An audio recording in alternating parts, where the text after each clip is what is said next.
and the rights of association. GACHAGUA appealed to the international community to take a keen look on the happenings in the country and prevent the unthinkable.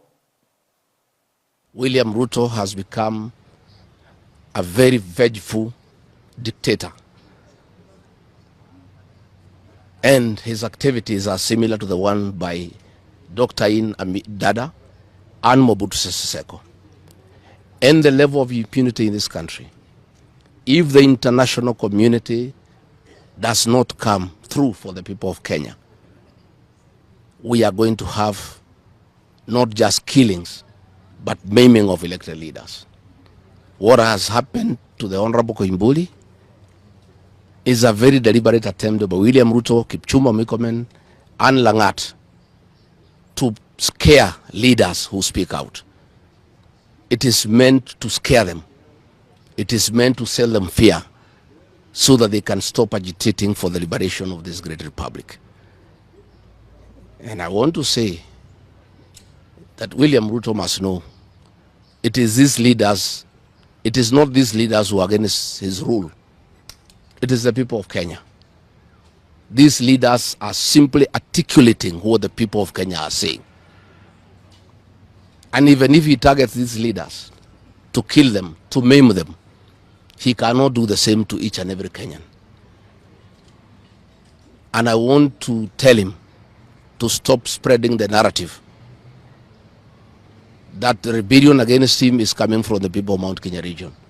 This rebellion is across the country, from Western Kenya, Coast Province, Northeastern, Nyanza, including his native North Rift and South Rift. And we have seen what is happening in the neighboring countries, in Tanzania, the suppression of civil society, and all those things are stemming from here in Kenya. William Ruto has become intolerant.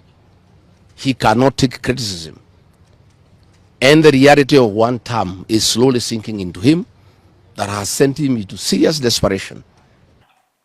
Now, to the boss. President William Ruto is boasting of a cordial relationship with his deputy, Kithure Kindiki, whom he terms as supportive and keen on delivering government agenda. Speaking at Meru National Park during the Human-Wildlife Conflict Compensation Fund's launch, Ruto lauded his current deputy, who he appointed after a fallout with 2022 running mate Rigathi Gachagua. Ruto touted Kindiki as the best deputy president, pitting him to be calm, composed, supportive, understanding, and a better performer than Gachagua. Na mimi nataka niwashukuru watu wa hapa sehemu hii kwa kunipatia huyu mungwana anaitwa Profesa Kithure Kindiki. Huyu mungwana niwaambie sasa niko na deputy. Huyu anaelewa barabara, anajua stima, anajua mpango ya serikali ya SHA, ni mtu mwadilifu. That is how we are going to change Kenya. Nyinyi mnanielewa? Yes. Ananisaidia kusukuma hii gurudumu. Mumemuona sehemu mbalimbali akisukuma gurudumu ya Kenya. I am very proud that I have a deputy who understands government. Sio mtu ya kisirani, sio mtu ya hasira, sio mtu ya chuki, sio mtu ya ukabila, ni mtu anaelewa deputy president si mtu ya Meru. Deputy president ni wa Republic of Kenya. That is the man I have. Tunaelewana jameni? So, tuendelee namna hiyo. Na hiyo ndio Kenya itasonga mbele kama risasi. Msikuwe na wasiwasi. Sijui kama tunaelewana jameni. Tuko pamoja? Yes. And that is how we are going to move this country forward. Na msikuwe na wasiwasi. Watu wa chuki na hasira mingi na kizirani na chuki na ukabila, they will never get anywhere in Kenya. Because Kenya does not belong to those kind of people. Kenya, nchi haiwezi kujengwa na siasa duni. Nchi inaendeshwa na kupangwa na miradi na mipango ya maendeleo. Na Siasa haifanywi kila siku. Kuna watu wanataka kutufanyisha siasa mfululizo. Sisi tunawaambia kuna siku ya siasa itafika. Kwa sasa wacha tushughulike na mambo ya maendeleo ya dunia yetu hii. Tanzania members of parliament have defended President Samia Suluhu Hassan's decision to deport Kenya and Ugandan activists last week. The MPs hit out at Kenya and Uganda activists and called on Suluhu to stand firm in protecting their country, pardon me. Now, President Samia Suluhu Hassan last week called on security officials in Tanzania to not allow any infiltration in local affairs. Nchi ina mambo yake. Tumeona swala lililotokea juzi la wanaharakati na yaliyowapata, lakini tumeona jinsi vyombo vyetu vinavyotukanwa. Lakini pia tumeona rais wetu anavyotukanwa na majirani zetu. Mheshimiwa Mwenyekiti, sisi kama wabunge wa bunge hili tutakuwa wa mwisho kukubali kuona rais wetu anatukanwa halafu tukakaa kimya. Niwaombe wanasiasa wenzangu tusiingie disiko la Kimasai ambalo hatujui kulicheza. Na hawa wenzetu wamekuja kutoka Kenya. Tuwaombe, na wao wanaangalia bunge hili. Sisi Tanzania hatuna cha kujifunza Kenya. Hatuna hata kimoja cha kujifunza. Tunawazidi siasa, tunawazidi akili, tunawazidi kila kitu. Na wala swala la Kiingereza sisi sio kipaumbele. Tuna maisha yetu. Kwa hiyo niwaombe sana vyombo vya ulinzi na usalama, msikubali kuruhusu watu hao waje watuharibie nchi yetu. Taifa hili limewafanya Komoro na Seychelles na nchi zingine kuwa wamoja. Taifa hili lilirudisha stability na umoja Uganda. Taifa hili hata hao Kenya, baadhi ya wanaharakati wanaojaribu kufikiri kwamba hili taifa ni la ovyo, walipoanza kuchinjana miaka michache iliyopita, ni taifa hili lilikwenda Kenya likarudisha umoja, amani na mshikamano. Hili, Mheshimiwa Mwenyekiti, ndio taifa liliamua kusacrifice maendeleo ya watu wake.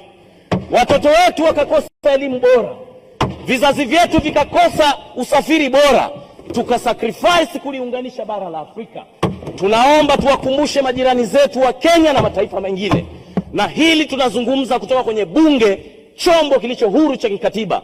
Tunawaonya sana wanaharakati wanaofikiri ya kwamba taifa hili ni choo, kila mtu anaweza kwenda kujisaidia na kutoka. Nataka niwaambie kwa viongozi walioko madarakani na sisi vijana ambao tutakuja kukabidhiwa taifa hili, hakuna kiumbe chochote kitaweza kuligawa taifa hili. Hili ni onyo kutoka kwa Watanzania.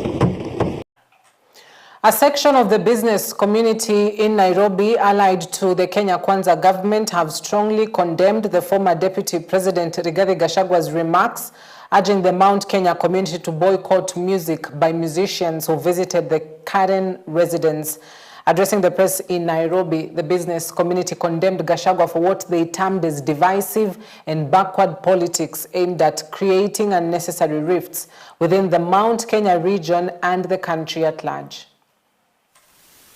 Bwana Gachagua, wakati umeenda kuform chama yako na hapa nyuma unasema watu lazima waheshimu uhuru. Kuheshimu uhuru, ungeambia Wakikuyu wote warudi Jubilee. Kwa sababu hiyo ndio chama ya uhuru. Nairobi ni metropolitan. Usikuje hapa kutuletea hiyo Ukikuyu. Hakuna Mkikuyu nusu, sisi ni Wakikuyu. Na sisi Wakikuyu nusu. Kwa hiyo wakati unaongea bali Wakikuyu, jiulize unaongea kwa wagani. Gachagua tunakuambia na tukuogopi na tuogopi kitu yoyote. Juu tunasikia unatisha. Tisha wale hawakujui, sisi mafala. Sisi tumezaliwa Nairobi, Pumwani maternity. Kwa hivyo wacha kusumbua Ruto. Sasa kwanza sisi siasa, sasa ni maendeleo. Wakati wasanii wetu wanaenda kumeet our deputy president, unakuta ya kwamba Gachagua tena ameanza kusema ya kwamba watu waanze kuunfollow ama kuangalia zile account handles zao, waweze kutoka kwa hizo account handles.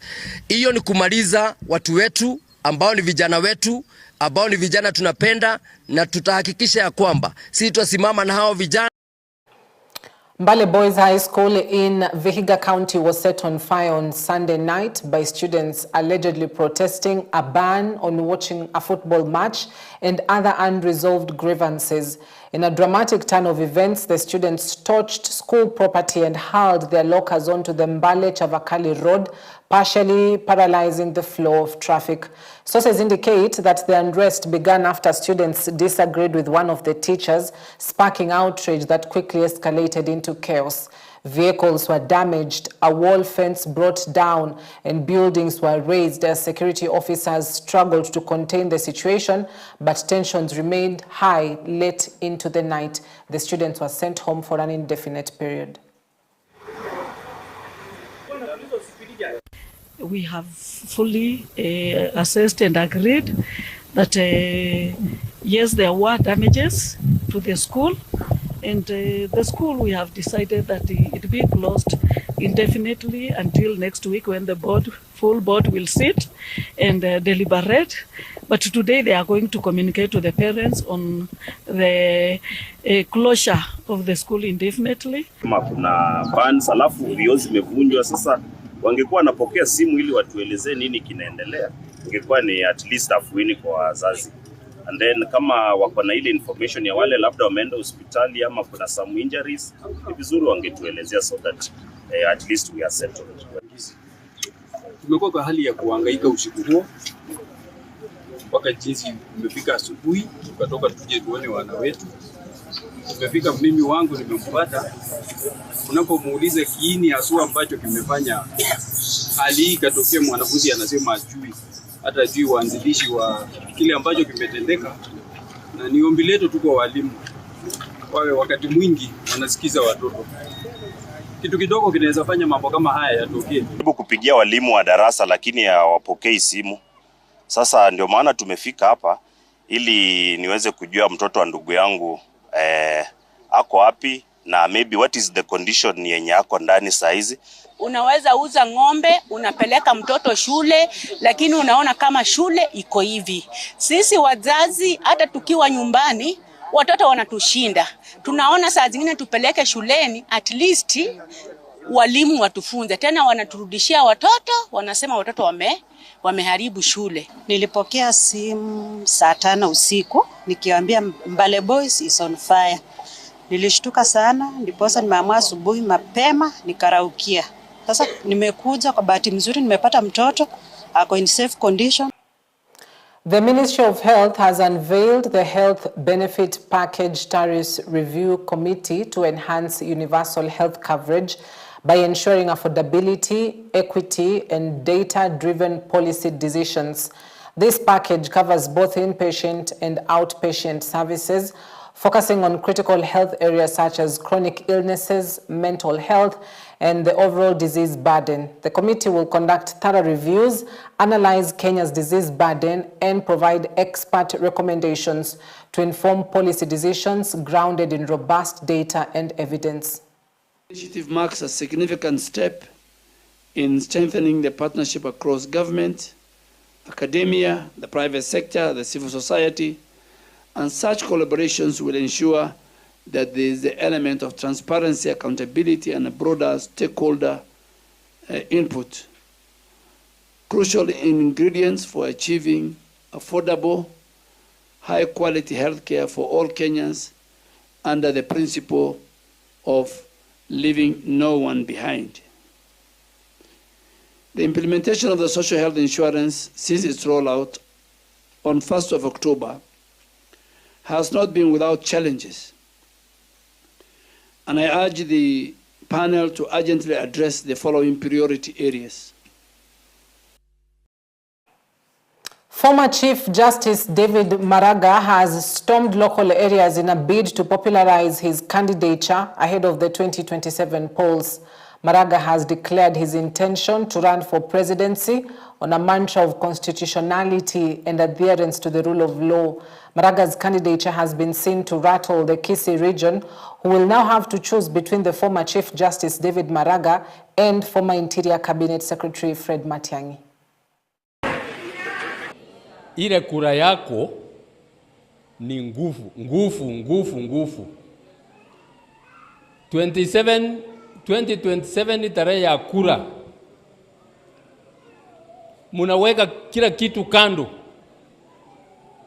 Kila kitu kando. Kama ni kusimama kwa laini kwa siku yote mzima, usimame kwa sababu unataka change. Unataka mabadilisho. Nataka kuhakikishia ya kwamba mkifanya hiyo mabadiliko, munipatie mamlaka, hiyo ufisadi itakuisha. Think as a country we need to get a little bit serious.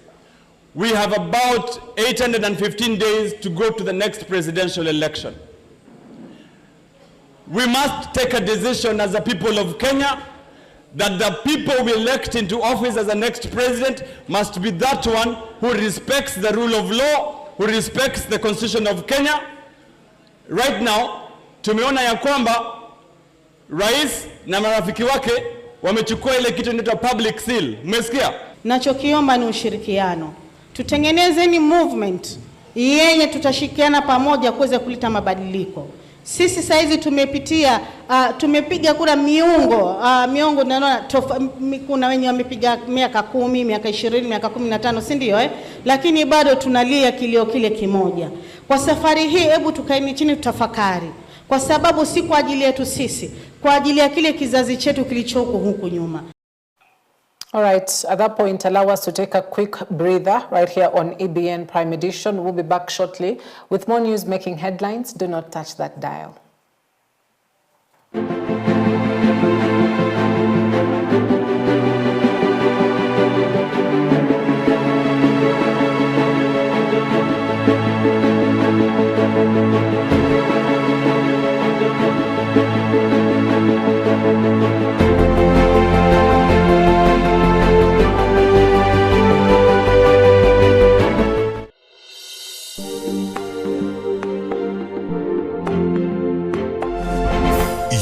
Watching EBN TV. As provided for in the Constitution, and the lack of job opportunities for the youth. I'll be saying the same thing. If I say something that the government finds beneficial, they can use it. If they think it has got no value, they can ignore it. But don't get so angry to the extent of maybe wanting to silence those, in quotes, government critics. No. Let's not keep quiet when things are wrong. Let's criticize when it's necessary. And those who are on the other side, please listen. Don't bully. They should remain steadfast. It's a long journey. Nobody promised that it's going to be easy. All this was expected, but as long as for the interest of the Kenyan people and for the interest of the country, then of course we are going to walk the talk.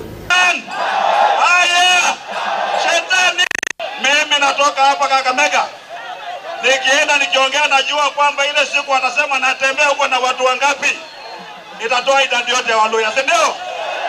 Alafu tuongee na wanaume wengine, tupange hatima ya taifa la Kenya, si ndio? Mambo ya watu kunyanyaswa tena hatutaki. Wale viongozi ambao mnataka ndio tuongea nao, si ndio? Hakuna mambo ya kudictate Muluya 2027 lazima anaokoka. Kama namna gani wachewe? Mambo ya madharau inakwisha, si ndio? Wameleta mtu mwingine ambaye hajachaguliwa. Hadi yeye ndiye anakuja kupanga Waluya. Kila weekend yako hapa. Anatukana viongozi ya Waluya. Nyinyi mtakubali maneno kweli? Mtakubali maneno kweli? Watu wakikuja hapa Kakamega mwambie tuko na ndume sisi. Ama namna gani? Hatutafuata ndume za watu wengine. Wamama Waluya pia wamezaa wanaume. Ama namna gani? Na sisi hatuogopi bwana Wachakoya. Tukimwona gavana kinyanyazwa kwa shilingi milioni 2, milioni 3, hao wamesema ati wanaenda kuprobe kwa bilioni sijui ngapi, wanataka kumshika mnyanyaze ndio wakuje wakae kwa boma yetu, tunakataa. Alafu wameanza kupanga walio wengine kama mang'ombe. Jana kuna walio viongozi wamepangwa Vihiga na huyu mjamaa, si mnamjua? Nataka niambie akinisikia kuanzia leo, Kakamega sio mahali ya kucheza, semeni Bungoma sio mahali pa kuchezewa, semeni Wakitaka kupanga wale matumbo kubwa, waende Sugoi wapangie huko. Mnasikia? The government has released the first batch of 200,000 bags of maize from the National Strategic Grain Reserve to registered millers to help stabilize flour prices and curb a potential shortage. The stocks held by the National Cereals and Produce Board will be allocated to miller associations and individual millers in 90 kg bags at a subsidized rate of 4,250 shillings per bag. The first batch will be distributed through Select Depot in the North and South Rift regions.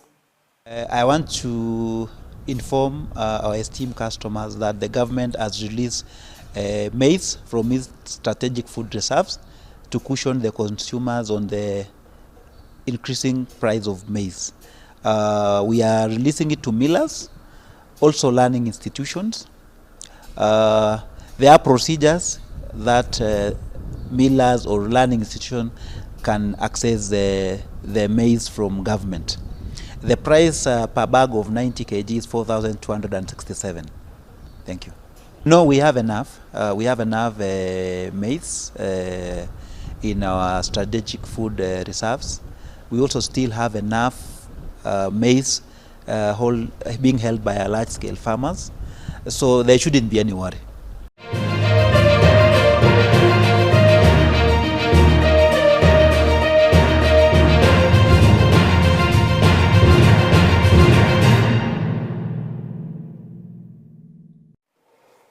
To sports, Kenya Police Bullets FC secured a dominant 4-0 victory over Trinity Starlets at the Afraha Stadium in Nakuru to clinch the 2024-25 FKF Women's Premier League title. In another result, Kisped scored 2-1 against Vihiga Queens. Bunyore Starlets lost 1-0 against Bungoma Queens. Kibera scored 7-0 against Mombasa Olympic, while Ulinzi Starlets won their match with 4-0 against Kisumu Starlets.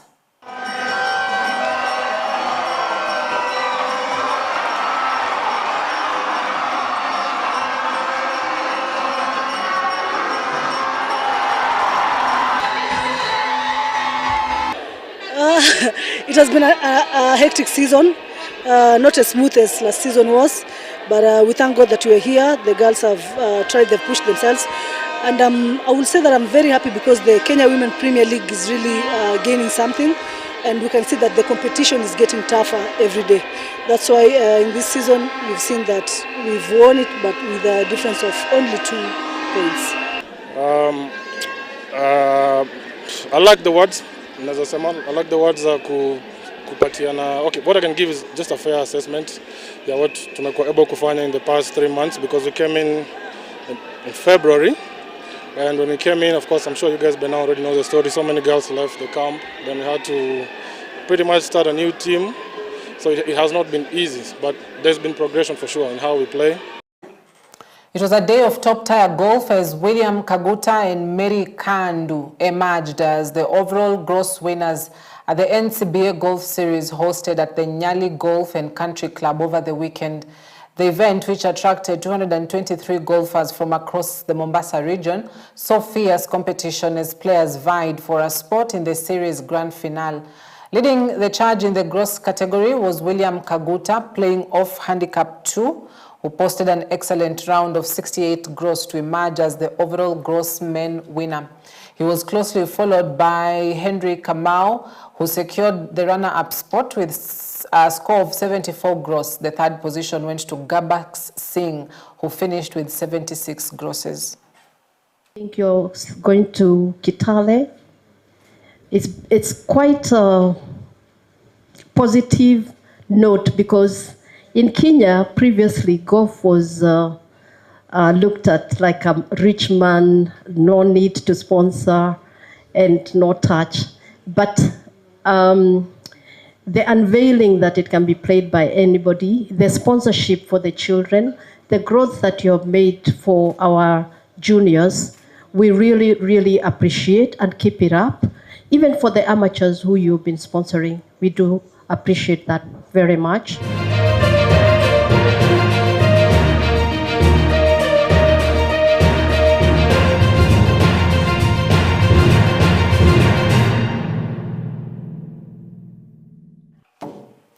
All right, we wrap it up at that point tonight. Thank you for watching. I hope that you are up to date on what is making headlines across the country tonight.